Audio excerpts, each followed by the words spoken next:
Dārzielā 17 atrodas vienīgie saglabājušies Liepājas kapseļu fabrikas ieejas vārti. Šādi vārti bija pa visiem 2 kvartāliem 5.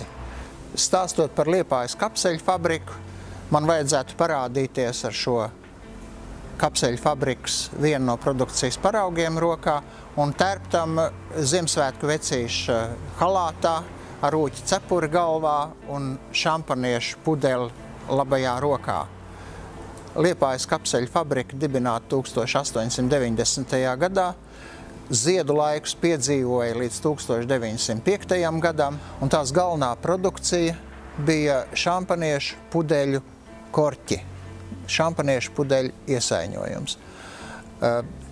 Šī produkcija sastādīja 2/3 no citas produkcijas veidiem un sastādīja apmēram 30 miljonus kapseļu gadā.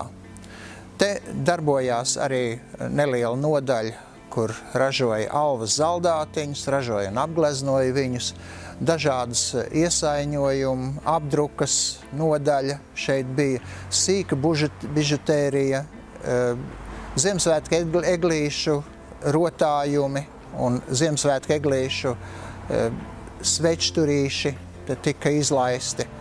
1914. gadā, sākoties Pirmajam pasaules karam, produkcijas pasūtījums krasi saruka, fabriku slēdza, un 30. gados, jau tukšajos korpusos,